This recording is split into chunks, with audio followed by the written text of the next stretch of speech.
Hello dear students, I am Ransmita, your education tutor. I welcome you all to Adhyan. Hokolu satro satrike moi Adhyanloi swagatom jonaisu. Aji ami discuss korim tumalukor class 12 or education bookot thaka eta important topic. Bujila, G2 hoise tumalukor last chapter number 7, educational statistics. He chapter to eta important topic. And today's topic is how to calculate mean. Ami mean kenekoi calculate korim. Aru etiate moi kolu, ekhinte moi kolu, ei chapter to bahut besi important hoy tumalukor porikhar karone. Karon final exams ot 20 number ahe. আৰু আজি মই যেটো method তোমালোকক শিকাবলৈ গৈ আছো বা যেটো মই সাম তোমালোকক সলভ কৰিবলৈ শিকাবলৈ গৈ আছো হেতুত আমি গম পাইছো যে হেতুত কবলে গলে 4 to 6 marks or important questions তোমালোকৰ হায়াৰ সেকেন্ডাৰী প্ৰশ্ন কাকতখনত থাকিবই হল now without wasting any kind of time without any delays and discussions I would like to start today's session এতিয়া সোৱা mean কি হয় mean হৈছে এটা measures of central tendency হেতুকে আমি mean বুলি কও হল ইয়াত আমি ইমান বেছি ডেপথত যাব নালাগে বস্তুটো যেহেতু আজি আমাৰ মেইন যেটো টপিক হয় সেই টপিকটো হৈছে how to calculate a mean এটা mean উলিয়াবলৈ হলে we have to somehow imply certain formulas কিছুমান ফৰ্মুলা আমি ইমপ্লাই কৰিব লাগিব এটা কেনেকুৱা ধৰণৰ ফৰ্মুলা হয় কি হয় এটো সোৱা ফাৰ্স্ট অফ অল mean মানে কি হৈছে mean মানে হৈছে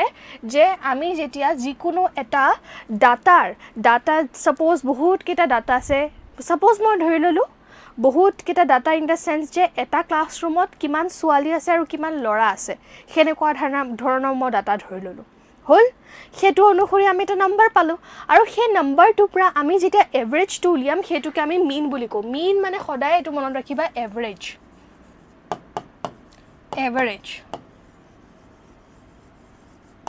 এটা সোৱা তোমালোকৰ বহুত কলেজেস এন্ড স্কুল যত মই গম পাইছো যে এটো চ্যাপ্টাৰ সলভ কৰাইছে সেই কাৰণে মই বুজাইছো হাফ ইল এক্সামত যদিও নাহে বা তথাপিটো ফাইনাল এক্সামছৰ কাৰণে ভেৰি ইম্পৰ্টেন্ট এতিয়া সোৱা কথাটো হল যে যেতিয়া আমি গম পাও যে ডাটা দুটা ভাগ আছে হয়নে নহয় যেতিয়া ডাটা কেটা আনগ্ৰুপড হৈ থাকিব হেতু ফৰ্মুলা টোটালি ডিফাৰেন্ট হয় কিন্তু বাই চান্স যদি তোমালোকক এনেকুৱা টেবল বেস যদি এনেকুৱা এটা তোমালোকক দিয়ে গ্ৰুপ ডাটা যদি দিয়ে তেতিয়া তোমালোকে কি কৰিবা what will you do then এতিয়া ফাৰ্স্ট অফ অল আমি গম পাব লাগিব যে মিন সলভ কৰাৰ কেটা ফৰ্মুলা আছে মিন সলভ কৰাৰ দুটা ফৰ্মুলা আছে I think there are two methods দুটা methods আছে that means it is like two method এটা হৈছে long method আৰু এটা হৈছে short method or assume mean method হব এতিয়া first of all we will discuss about the long method এতিয়া তোমালোকে ভাবিছা কেছাগে long method হয় একদম বহুত টান হ'ব মেমে এতিয়া কি বুজাব এতিয়া সম কি বুজাম তোমালোকে ভালদৰে সোৱা first of all যেতিয়া আমাৰ question paper খন দিব question paper ৰ লাষ্টৰ ফালে তোমালোকে সদায় চাবা 4 markers আৰু 6 markers তোমালোকে এনেকুৱা এটা question দেখিবা যত ক্লাছ ইন্টাৰভেল থাকিব তাৰ লগতে আমি গম পাইছো যে ফ্ৰিকুৱেন্সি সমূহ থাকিব হল এটা ফ্ৰিকুৱেন্সি খিনি সদায় এনেকৈ থাকিব এটা 60 to 64 55 to 59 50 to 54 আৰু ফ্ৰিকুৱেন্সি 3 4 5 ইয়াত বাৰু তিনটা দিয়া আছে just because মই তোমালোকক বুজাইছো বাট এক্সামত বেছিকে দিব এতিয়া সোৱা এতিয়া আমি কি কৰিব লাগিব লং মেথডত যেতিয়া আমি সলভ কৰিম হ'ব লং মেথডত যেতিয়া আমি সলভ কৰিম আমি বস্তুটো কেনেকৈ ফিগাৰ আউট কৰিব লাগিব জানানে আমি মিড পইণ্টটো উলিয়াব লাগিব হ'ব মিড পইণ্টটো উলিওৱা বহুতে বেছি নেসেসাৰী হয় so now you C how we can calculate the mid পইণ্টটো কেনেকৈ আমি ক্যালকুলেট কৰিম হেতু বস্তু তোমালোকে সোৱা ভালকৈ notice কৰা so to calculate the midpoint আমি কি কৰিব লাগিব 60 প্লাস কৰিব লাগিব 64 ৰ লগত and we should divide it by 2 so the formula actual formula to হৈছে upper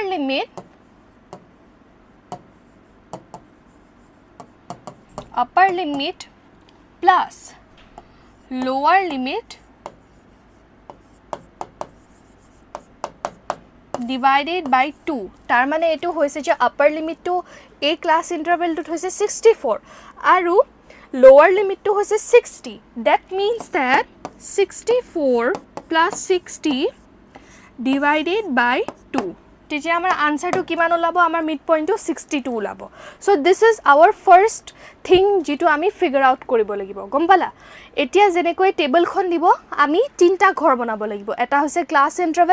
ক্লাছ ইন্টাৰভেলটো অলৰেডি দিয়া থাকিবই তোমালোকে পাতিব লাগিব যেতিয়া বহিত কৰিবা তাৰ পাছত কি কৰিব লাগিব তাৰ পাছত আমি মিড পইণ্ট উলিয়াবলৈ হলে মিড পইণ্টৰ যেটো সিম্বল হয় x হেনেকৈ আমি টেবলত বনাব লাগিব বহাব লাগিব তাৰছত ফ্ৰিকুৱেন্সিটো অলৰেডি দিয়াই থাকিব ৰাইট এতিয়া এই ধৰণে আমি মিড পইণ্ট কিটা উলিয়া ললো এটা এটাকে প্ৰত্যেকটো ঘৰৰ বা প্ৰত্যেকটো ক্লাছ ইন্টাৰভেলৰ মিড পইণ্ট আমি ধুনিয়াকৈ কনস্ট্ৰাক্ট কৰি উলিয়া ললো তাৰ পাছত আমি কি কৰিব লাগিব সোৱা তাৰ পাছত আমি আৰু এখন টেবল বনাব লাগিব যত আমি প্ৰডাক্টটো উলিয়াম দ্যাট মিন্স আমাৰ হে টেবলখনৰ হেডিংটো হ'ব fx এটা fx তোমালোকে কেনেকৈ উলিয়াবা জানা fx টো উলিয়াবলৈ হলে আমি কি কৰিব লাগিব fx টো উলিয়াবলৈ হলে আমি মিড পইণ্টক frequency লগত multiply কৰিব লাগিব suppose 62 into 3 62 into 3 কৰিলে 186 উলাই গম পালা 186 উলাই হেতু হ'ব 186 টোৱে হ'ব আমাৰ fx ৰ ভ্যালু এনেকৈ প্ৰত্যেকটো টেবল প্ৰত্যেকখন টেবলতে আমি fx উলিয়াব লাগিব ইয়া তোমালোকে মিড পইণ্ট কিটা উলিয়া লব 55 ৰ পৰা 59 যেটো হয় মিড পইণ্টটো উলিয়াবা 50 ৰ পৰা 54 মিড পইণ্টটো উলিয়াবা মিড পইণ্টটো উলিয়াই তাৰ পিছত তোমালোকে কি কৰিবলৈ চেষ্টা কৰিবা ছাত্ৰ ছাত্ৰী সকল fx ৰ ভ্যালুটো উলিয়াবা এতিয়া fx ৰ ভ্যালুটো কেনেকৈ উলিয়াই dear students we have to do a multiplication between the frequency and the value of x which is the midpoint হৈছে clarification হৈছে বুজি পাইছা সগে হোপ সো তোমালোকে এখিনলে বুজিছা এতিয়া সোৱা লং মেথডত আমি সদায় মিন উলিয়াবলৈ হলে এটো ফৰ্মুলা ইউজ কৰিব লাগিব হ'ব mean equal to summation fx by n এতিয়া তোমালোকে সগে ভাবিছা যে এটো হৈছে formula this is the entire formula এই ফৰ্মুলাটো মতেদি মো টান হ'ব এন্ড সো এতিয়া সোৱা কথাটো এটো হৈছে যে আমি n ৰ ভ্যালুটো কেনেকৈ পাম n ৰ ভ্যালুটো সাপোজ এখন টেবল হয় মই ধৰি ললো এখন টেবল হয় এই টেবলখনত যিকিটা ফ্ৰিকুৱেন্সি আছে হে ফ্ৰিকুৱেন্সি কিটা আমি এডিশন কৰিব লাগিব তেতিয়া আমি n ৰ ভ্যালুটো পাই যাম to actually you know implicate the n's value we have to add the number of frequency গুটে নাম্বাৰ কিটা আমি প্লাস কৰিব লাগিব সাপোজ 3 plus 4 4 plus 5 4 plus 3 এনেকৈ আমি কি কৰিলে এড কৰিলে আমাৰ n ৰ ভ্যালুটো উলাই যাব n ৰ ভ্যালুটো সদায় 40 থাকিব হল এতিয়া fx ৰ ভ্যালুটো আমি কেনেকৈ উলিয়াম fx ৰ ভ্যালুটো আমি কি কৰিম জানা জি কিটা fx আছে এতিয়া সাপোজ এটা নম্বৰৰ হয় fx আছে 186 ঠিক সেই ধৰণে এটো ইন্টাৰভেলৰো 55 to 59 ইন্টাৰভেলৰটো এটা আছে ন fx ৰ ভ্যালু আমি মাল্টিপ্লাই কৰিব লাগিব সো যেতিয়া মাল্টিপ্লাই কৰিবা তাৰছত গুটে কিটা fx তোমালোকে প্লাস কৰিব লাগিব ইউ হ্যাভ টু এড যেনেকৈ তোমালোকে ফ্ৰিকুৱেন্সি কিটা প্লাস কৰিলা প্লাস কৰি n ৰ ভ্যালুটো উলিয়ালা ঠিক সেই ধৰণে প্ৰডাক্ট fx ৰ ভ্যালুটো উলিয়াবলৈ হলে আমি গুটে কিটা fx প্ৰত্যেকখন টেবলত থকা প্লাস কৰিব লাগিব এড কৰিব লাগিব তেতিয়া হে আমি কি পাম fx ৰ ভ্যালুটো পাম so in this sum or in this particular table আমাৰ fx ৰ ভ্যালুটো হৈছে 1725 এতিয়া আমি কি কৰিব লাগিব ডাইৰেক্টলি হয় যেহেতু এটো লং মেথড আমি ডাইৰেক্ট মেথড বুলিও কও এতিয়া আমি কৰিব লাগিব সোৱা 1725 ক আমি ডিভাইড কৰিব লাগিব বাই 40 we have to divide it by 40 আৰু আমাৰ আনসাৰটো কিমান হ'ব 43.125 এই ধৰণে আমি লং মেথডৰ ক্যালকুলেশন বোৰ কৰিব পাৰিম ফৰ্মুলা যেটো হয় মেথড যেটো হয় একেটাই হয় এটা লং মেথডৰ পৰা বহুতো ছাত্ৰ ছাত্ৰীয়ে ভয় এটো কাৰণে খায় কাৰণ বহুত বেছি দীঘলীয়া হৈ যায় প্ৰসেসটো ক্যালকুলেশনটো বহুত বেছি ডাঙৰ হৈ যাব কাৰণ তোমালোকে যদি সোৱা somehow 1725 ক আমি যদি 40 লগত ডিভাইড কৰিবলৈ যাও তেনে হলে বহুত বেছি আমি কাটাকুটা কৰিব লাগিব ডিভাইড কৰিব লাগিব আৰু আমাৰ সময় যায় হেনেকুৱা এটা প্ৰসেসত কাৰণ ক্যালকুলেশনটো সৰু হৈ নাথাকে ক্যালকুলেশনটো আমি ডাঙৰকে কৰিব লাগিব কিনাৰ ধুনিয়াকৈ ডিভাইড কৰিব লাগিব আকৌ চাব লাগিব and so on so for that reason মই এটো বস্তু তোমালোকক কলো যে যদি পৰীক্ষাত in case mention nokore question to je long method kora ne short method kora I always somehow suggest my students to follow the short method to koriba assume mean or jitu method hoy assume mean or method koriba education hobo bhoy khabologia eko na etia moi assume mean or jitu method hoy hetu etia hikabole goi asu so long method to etue hoy bhaldore tumalukok bujaisu ako baru ebar bujai dim revise korabole chesta kori এতিয়া সোৱা short method relies on an assume mean anchor মানে short method আমি কি বুলি কো assume mean method বুলি কো এতিয়া আমাৰ higher secondary final exam এক্সামছৰ কুৱেশ্যনছত কেতিয়াবা দি দিয়ে ইনষ্টেড অফ শ্বৰ্ট মেথড যে এজিউম মিন মেথডত কৰা তেতিয়া বহুত ল'ৰা ছোৱালীয়ে কি কৰে লং মেথডটো কৰি আহে লং মেথডটো নকৰিবা লং মেথডটোক ডাইৰেক্ট মেথড বুলি কয় সেইটোত বহুত সময় যাব তোমালোকৰ এজিউম মিন মানে কি এই ছিম্প্লিফাইড মেথডটো গম পালা এতিয়া চোৱা এতিয়া ইয়াত এটা নতুন টুইষ্ট আহিব বা নতুন ফৰ্মুলা আহিব সেই ফৰ্মুলাটো কি হৈছে জানানে এজিউম মিন এতিয়া আমি এজিউম মিনটো কেনেকৈ এজিউম কৰিম সেইটো বস্তু মই তোমালোকক বুজাব বিচাৰিছোঁ হাউ টু এজিউম দি ইণ্টায়াৰ কেলকুলেশ্যনছ এতিয়া চোৱা ন'টিছ কৰিবা ইয়াত আমাৰ ইয়াত মই তোমালোকক লং মেথডত ক'লোঁ যে আমি মিড পইণ্টটো উলিয়াব লাগিব মিড পইণ্টৰ ফৰ্মুলাটো ক'লোৱে তোমালোকক ক্লাছ ইণ্টাৰভেলকেইটা প্লাছ কৰিবা যিকোনো class interval suppose 60 to 64 plus কৰি ডিভাইড কৰি দিবা 2 লগত মিড পইণ্টটো আমি সেই ধৰণে ওলালোঁ আৰু প্লাছ আমি এফএক্সৰ ভেলুটো ওলালোঁ এফএক্সটো কৰিবলৈ হ'লে আমি কি কৰিব লাগিব ফ্ৰিকুৱেঞ্চি আৰু মিড পইণ্টক মাল্টিপ্লাই কৰিব লাগিব কিন্তু এজিউম মিনত কি হয় এজিউম মিনত বস্তুটো অলপমান ডিফাৰেণ্ট হৈ যায় অলপমান বেলেগ ধৰণৰ হৈ যায় কি হৈ যায় চোৱা ফাৰ্ষ্ট অফ অল এইখন হৈছে টেবল ন'টিছ কৰিছা চাগে দিছ ইজ এ টেবল ইয়াত চোৱা ইয়াৰ ভিতৰত ফ্ৰিকুৱেঞ্চিৰ ভিতৰত আৰু ফ্ৰিকুৱেঞ্চি আৰু ক্লাছ ইণ্টাৰভেল দিয়া থাকিব এক্সামত মই এতিয়াতে কৈ দিলোঁ আৰু এক্সামত আৰু এটা বস্তু দিয়া থাকিব পাৰে এই এনৰ ভেলুটো আমি কেনেকৈ পাইছোঁ dear students when we added the entire frequencies আমি গোটেই ফ্ৰিকুৱেঞ্চিজখিনি এড কৰি এনৰ ভেলুটো পাইছোঁ এতিয়া চোৱা ইয়াত চোৱা 3 4 5 6 7 6 4 3 2 এতিয়া এজিউম মিনটো উলিয়াবলৈ হ'লে আমি এজিউম কৰিব লাগিব যে ক'ত আছে এভাৰেজটো ক'ত আছে এতিয়া চোৱা ছাপ'জ আমি এটা বস্তু আইডেণ্টিফাই কৰিব লাগিব যে সেই মাজৰ সংখ্যাটো উলিয়াবলৈ হ'লে ইয়াৰ ভিতৰত আটাইতকৈ ডাঙৰ সংখ্যাটো কোনটো হয় so' 7 is the highest number in the entire frequency chart হয়নে নহয় 7টোৱেতো হৈছে আটাইতকৈ হায়েষ্ট নাম্বাৰ বহুত বেছি ডাঙৰ সংখ্যাটো 7এ হয় সেইকাৰণে এইটো বস্তুক লৈ কেতিয়াও কনফিউজ নহ'বা কাৰণ কেতিয়াবা 10টা দি দিব পাৰে ইণ্টাৰভেল বা কেতিয়াবা এনেকুৱা হ'ব পাৰে যে মিড পইণ্টটো উলিয়াবলৈ বহুত অসুবিধা হৈছে কেতিয়াবা অড নম্বৰ দি দিব পাৰে তেতিয়া কি কৰিবা তেতিয়া তোমালোকে এটা বস্তু সদায় ন'টিছ কৰিবা যে মিড পইণ্ট বা মাজৰ যিটো সংখ্যা হ'ব এজিউম মিন কোনটো হ'ব জানা যিটো আটাইতকৈ হায়েষ্ট নাম্বাৰ অফ ফ্ৰিকুৱেঞ্চিত আছে এতিয়া 7ত পৰিছে তাৰ মানে কি হ'ব তাৰ মানে আমি এতিয়া কি কৰিব লাগিব 40 আৰু 44ক ধৰিব লাগিব এজ এজিউম মিন এতিয়া ডাইৰেক্টলি আমি 40 আৰু 44ক ধৰিব নোৱাৰোঁ it is very obvious right dear students এতিয়া আমি কি কৰিম আমি মিড পইণ্টটো উলিয়াম মিড পইণ্টটো কি হ'ব 40 প্লাছ 44 ডিভাইডেড বাই 2 এতিয়া মই কৰিয়ে দেখাইছোঁ তোমালোকক 44/40 তাৰপিছত 84 এতিয়া 84ক যদি আমি 2ৰ লগত ডিভাইড কৰোঁ তেনেহ'লে কি হ'ব ইয়াত চোৱা 2 4s are 8 4 2 2s are 4 so our answer is 42 আমাৰ মিড পইণ্টটো 42 হ'ব তাৰ মানে এইটো হ'ল যে এজিউম মিন যিটো হ'ব সেইটো 42 হ'ব হ'ল এইখিনিতে কিন্তু সমাপ্ত হোৱা নাই বস্তুটো আৰু আছে এতিয়া আমি গম পালোঁ এজিউম মিন আমাৰ সেইটো হ'ল এতিয়া আমি দুখন আৰু এক্সট্ৰাকৈ ছেপাৰেটকৈ এজ ইউজুৱেল যেনেকৈ লং মেথডত বনাইছিলোঁ ইয়াতো বনাম কি হ'ব প্ৰথমটো হ'ব থাৰ্ড যিটো ঘৰ হ'ব থাৰ্ড যিটো টেবল হ'ব সেইটো এক্স হ'ব এক্স মানে হৈছে মিড পইণ্ট সেইটো আমি ইউজুৱেলি জানো বাট ইয়াত আমি এক্স পাতিম ডাঙৰ হাতৰ এক্সটো তাৰপিছত এফএক্স এজ ইউজুৱেল থাকিব যিটো আমি মাল্টিপ্লাই কৰিব লাগিব হ'ল এতিয়া এক্সৰ শাৰীত আৰু এফএক্সৰ শাৰীত 7 যিটো হয় 7ৰ যিটো মানে এলাইনমেণ্ট হয় সেই এলাইনমেণ্টটো সদায় 0 0 থাকিব x2 0 হ'ব আৰু fx2 0 হ'ব কোনো ফালৰ পৰা এইটো মানে পজিটিভ হোৱা 1 হোৱা 2 হোৱা 3 হোৱাৰ একো মানে সম্ভাৱনা নাই সেইটোক লৈ কেতিয়াও কনফিউজ নহ'বা হ'ব এতিয়া চোৱা যেহেতু 0 0 হৈ গ'ল আমি x2 কেনেকৈ উলিয়াম x2 আমি কি কৰিম x2 আমি পজিটিভ ডেভিয়েশ্যন কৰিম মানে এক্সৰ মাজৰ সংখ্যাটো যিটো হৈছে 7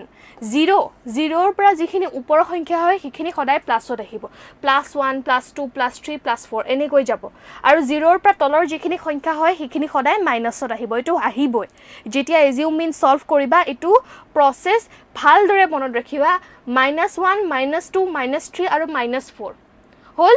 বুজি পাইছা ইয়াত তোমালোকে আৰু একো কৰিব নালাগে এতিয়া কৰিব ক'ত লাগিব জানা এই এফএক্সৰ শাৰীত তোমালোকে কিন্তু মাল্টিপ্লাই কৰিব লাগিব এজ ইউজুৱেল ৰং মেথডত যেনেকৈ আমি মাল্টিপ্লাই কৰিছিলোঁ ইয়াতো তোমালোকে মাল্টিপ্লাই কৰিব লাগিব এতিয়া চোৱা 4 3s are 12 +12 প্লাছে আহিব কিন্তু এই ওপৰখিনি সদায় প্লাছ থাকিব আৰু তলৰ সংখ্যাখিনি সদায় কিন্তু মাইনাছ থাকিব সেইটোক লৈ কেতিয়াও কনফিউজ নহ'বা হ'ব কোনোবাৰ কোনোবাই জয়েন কৰিছা নেকি কাৰোবাৰ কিবা ডাউটছ বা জয়েন কৰিছা যদি সুধিব পাৰা এতিয়া চোৱা এতিয়া কি হ'ব now we can see or now we can notice যে আমি এইটো বস্তু কৰিলোঁ এইখিনি আমি প্লাছ কৰিলোঁ এইখিনি আমি মাল্টিপ্লাই কৰিম 4 3 জাৰ আকৌ 12 4 2 5 2 জাৰ 10 6 1 জাৰ 6 6 1 জাৰ 6 তলতো আমি চাম -6 আহিব তাৰপিছত 4 2 জাৰ 8 3 3 জাৰ 9 তাৰপিছত 2 4 জাৰ -8 এতিয়া আমি কি কৰিম চোৱা আমি এই গোটেই নাম্বাৰছখিনি ওপৰত যিখিনি পজিটিভ নাম্বাৰছ হয় সেইখিনি প্লাছ কৰিম সেইখিনি আমি এডিশ্যন কৰিম হ'ল আৰু তলৰ যিখিনি নাম্বাৰছ হয় সেইখিনিও আমি এডিশ্যন কৰিম এটা তলৰ নাম্বাৰছখিনি মাইনাছত আছে যিহেতু আমাৰ আনসাৰটো মাইনাছত ওলাব আৰু ওপৰৰ নাম্বাৰখিনি প্লাছত আছে কাৰণে আমাৰ আনসাৰটো পজিটিভত ওলাব এতিয়া আলটিমেটলি আমি কি কৰিব লাগিব ওপৰৰ যিটো সংখ্যা হয় সেইটো তলৰ সংখ্যাৰ লগত প্লাছ কৰিব লাগিব fx2 উলিয়াবলৈ fxৰ ভ্যালুটো যদি আমি উলিয়াও আমি সেইটো কৰিব লাগিব এতিয়া চোৱা এটো আছে পজিটিভত এটো আছে নেগেটিভত তাৰ মানে কি হয় আমি মাইনাস কৰিব লাগিব কাৰণ প্লাসে মাইনাসে সদায় মাইনাসে হয় বুজিলা সেই কাৰণে আনসাৰটো পজিটিভত ওলাইছে 9 হয় fxৰ ভ্যালুটো 9 পালো আমি এতিয়া চোৱা নাও we have to imply the formula আমি এটা ফৰ্মুলাটোৰ মতেদি চলিব লাগিব এতিয়া চোৱা median equal to am assume mean আমি অলৰেডি উলিয়ালো যেটো হৈছে 42 যেটো আছিল মিড পইণ্টটো যত 7 লাই কৰে তাৰ পাছত fx by n into I এটা তোমালোকে চাগে ভাবিছা এই I বস্তুটো কৰ পৰা আহিল ধুনিয়াকৈ তোমালোকক বুজাই দিছো I মানে হৈছে ইন্টাৰভেলৰ সাইজটোক আমি I বুলি কও প্ৰত্যেকটো যিকোনো তোমালোকে সাম সলভ নকৰা কিয় মিন উলিওৱা মিডিয়ান উলিওৱা মোড উলিওৱা I মানে হৈছে interval I stands for interval এতিয়া চোৱা 60 ৰ পৰা 64 লৈ কেইটা ঘৰ আছে আমি হেতু গনিম 60 61 62 63 64 পাঁচটা ঘৰ আছে বা পাঁচটা আমি গম পাও যে পাঁচটা সাইজ আছে সেই কাৰণে আমাৰ I ভ্যালুটো সদায় 5 হ'ব হল এতিয়া 60 পৰা যদি 65 হোৱা হয় তেনে হলে 6 হল কেনে কৈ 6 হল হয় কাৰণ 60 61 62 63 64 65 we have to count from 60 only সেই কাৰণে কিন্তু এতিয়া 60 to 64 আছে 55 to 54 sorry কি আছিল 50 to 54 আছে 55 to 59 আছে সেই কাৰণে আমাৰ I যেটো ভ্যালু হয় হেতু সদায় 5 হ'ব ইয়াত তোমালোকে নোটিস কৰা এতিয়া সোৱা এতিয়া আমাৰ ফৰ্মুলাটো আমি ইমপ্লাই কৰিম we have to somehow calculate the entire sum আমি কি কৰিব লাগিব আমাৰ যেটো ফৰ্মুলা হয় assume mean আমি 42 উলালুৱে 42 কোৰ পৰা উলাল 42 উলাল মিড পইণ্টৰ পৰা মিড পইণ্টৰ পৰা তাৰপিছত fx ৰ ভ্যালুটো হল 9 যেটো আমি প্লাস আৰু মাইনাস কৰি পালো আলটিমেটলি আমি এডে কৰিব লাগিব কাৰণ তলৰখিনি যেহেতু মাইনাসত থাকে তেতিয়া আমাৰ আনসাৰটো সদায় কিহত ওলাব আমাৰ আনসাৰটো পজিটিভত ওলাব হ'ব এতিয়া সোৱা 9 টো হৈছে fx ৰ ভ্যালু n টো অলৰেডি দিয়া আছে 40 ফ্ৰিকুৱেন্সি কেটা যেতিয়া প্লাস কৰিবা হেতু 40 হ'ব ইনটু I হৈছে 5 হোল আলটিমেটলি এই ধৰণে আমি ক্যালকুলেশনখিনি কৰিলো এটোক আমি সিম্পলিফাই কৰি ললো 42 + 1.125 আমাৰ আনসাৰটো হল 43.125 এটা তোমালোকে সোৱা লং মেথড যদি সলভ কৰা এটো আনসাৰে ওলাব for the same table same frequencies আৰু শৰ্ট মেথড যদি তোমালোকে সলভ কৰা এটো আনসাৰে আলটিমেটলি ওলাব হোল বুজি পাইছা হোপ সো এখিনলে তোমালোকে বুজিবলৈ সক্ষম হৈছা so the result is always unified এতিয়া মই তোমালোকৰ ওপৰত এৰিছো তোমালোকৰ কোনটো সহজ লাগিছে এজিউম মিন মেথডটো যেটো মানে একদম পুৰা ডাইৰেক্ট হয় অলপ টুইস্টিং হয় বাট ডাইৰেক্ট হয় হেতু ভাল লাগিছে না একদম পুৰা মানে লং মেথডটো ভাল লাগিছে যত একদম হেভি ক্যালকুলেশনস কৰিব লাগে ইটস আপ টু ইউ কেনেকৈ তোমালোকে এডুকেশন পৰীক্ষাত সলভ কৰা হোল বুজি পাইছা কেনেকৈ সলভ কৰিব লাগে মই তোমালোকক শিকাই দিছো তেনে হলে আজিৰ এই ক্লাসটো এখিনিতে সামৰিব বিচাৰিছো মই কিবা যদি তোমালোকৰ ডাউটস বা কোৱেৰিজ থাকে মোক খুদিব পাৰা মই কিন্তু তোমালোকৰ গুটেইবোৰ ইস্যুজ এড্ৰেছ কৰিবলৈ ইয়াত সাজু হৈ আছো বেছি সময় আৰু নাই আমাৰ হাতত মাত্ৰ আছে 5 মাহ বা 5 মাহ বুলি মই ধৰিলো এই 5টা মাহ তোমালোকে যেতে ভাল দৰে পঢ়া হেতু বস্তু মই এনশিওৰ কৰিব বিচাৰিছো তোমালোকক ক'ব বিচাৰিছো এনেকৈ মই টিউজডে আৰু ওয়েডনেসডে পলিটিক্যাল সায়েন্স আৰু এডুকেশনৰ লাইফ লৈ আহিমে হেবোৰ তোমালোকে চাই থাকিবা এন্ড হেখিনি মোৰ ক'ব লগা আছিল বাকি একো নাই all the best for your upcoming exams আহি আছে তোমালোকৰ এক্সাম হাফ ইয়েৰ এক্সামও আহি আছে আই গেছ সেপ্টেম্বৰ মান্থত ভাল দৰে পঢ়ি থাকা আৰু এই চ্যাপ্টাৰটো তোমালোকক এতিয়াতে মই কৰাইছো কিহৰ কাৰণে যাতে তোমালোকে ভাল দৰে প্ৰেক্টিছ কৰা ষ্টাৰ্টিঙৰ পৰাই, কাৰণ এডুকেশ্যন ইজি সহজ বুলিতো আমি সকলোৱে থাকোঁ, কিন্তু যেতিয়া পৰীক্ষাত সেই অংকবোৰ আমি দেখোঁ আমি মানে বহুত বেছি নাৰ্ভাছ হৈ যাওঁ এজ ষ্টুডেণ্টছ, ৰাইট? সেইকাৰণে মই তোমালোকক ভালদৰে বুজাব চেষ্টা কৰিছোঁ ফ্ৰম দিছ টাইমলৈ, কাৰণ এতিয়া মেথছ কৰিব হৈ গৈছে। 20 মাৰ্কছ আহিব এইটো চেপ্টাৰৰ পৰা, ধেমালি নেকি? 1-2 নম্বৰ নহয়, 20 নম্বৰ আহিব, তাৰমানে বহুত মেথছ আহিব, গম পালা? আৰু মেথছকেইটা পূৰা ডাঙৰ দীঘল হ'ব। কিছুমান কুৱেশ্যনতো দি দিয়ে ডাইৰেক্টলি মিন মড মিডিয়ান উলিওৱা, তেতিয়া কি কৰিবা? আমি মেথছ জানিব লাগিব, হয়নে নহয়? এতিয়া সেইকাৰণে আমি এইখিনি জানা বহুত বেছি প্ৰয়োজনীয় হয়। ঠিক আছে তেনেহ'লে, anyways, thank you so much dear students for watching today's YouTube live session. Bye bye, I'll be back again. Till then, stay tuned and take care.